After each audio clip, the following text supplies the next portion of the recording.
Wednesday, July 17th, 2019. Trump administration plans to divert $40 million in aid to Venezuela's opposition. President Donald Trump's administration plans to divert more than $40 million in humanitarian aid for Central America to support the U.S.-backed opposition in Venezuela. The $41.9 million had been destined for Guatemala and Honduras, two of the three Central American countries at the center of a migration crisis. The congressional notification from the U.S. Agency for International Development said the money will instead be used for salaries, travel, communications equipment, and other needs for the Venezuelan opposition.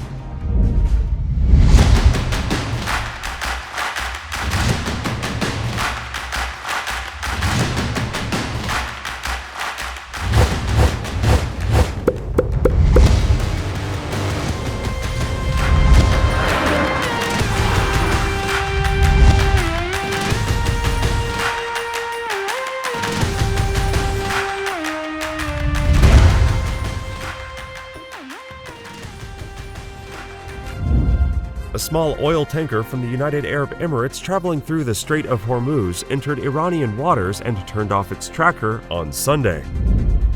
German Defense Minister Ursula von der Leyen was narrowly elected President of the European Commission on Tuesday.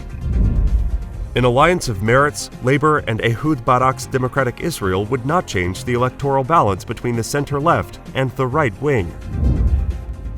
EU braces for no-deal Brexit or another delay under Boris Johnson. The European Union is bracing for either a no-deal Brexit or another delay if Boris Johnson becomes Britain's Prime Minister next week. The three-year Brexit crisis could be about to deepen as Johnson pledges to leave the EU with or without a deal on October 31st. I don't think that we're going to end up by any means with a no-deal exit. Such is the concern about the likely impact on the $18.7 trillion EU economy that European capitals are ramping up pressure on Ireland to accelerate preparations for a no-deal exit. President Donald Trump presented a bill to his cabinet aimed at boosting border security and overhauling the current immigration system to make it more merit-based. The White House projects that the federal deficit will surpass $1 trillion this year. Oregon public school students will be required to learn about the Holocaust and other genocides under a bill signed into law by Governor Kate Brown on Monday.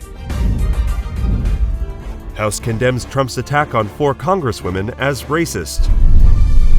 The House voted on Tuesday to condemn as racist President Trump's attacks against 4 congresswomen of color. We are a nation of immigrants. I know racism when I see it.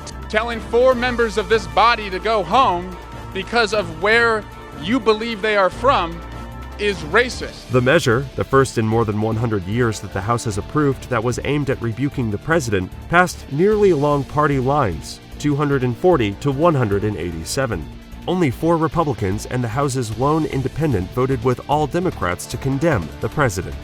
They can leave, they can stay, but they should love our country and they should work for the good of our country. City Council Speaker Corey Johnson called out Mayor Bill de Blasio for not communicating with New York City residents enough during last Saturday's blackout. Landlord groups will argue in federal court that the state's new rent control laws violate their constitutional rights. The Justice Department will not bring federal charges against a New York City police officer in the death of Eric Garner.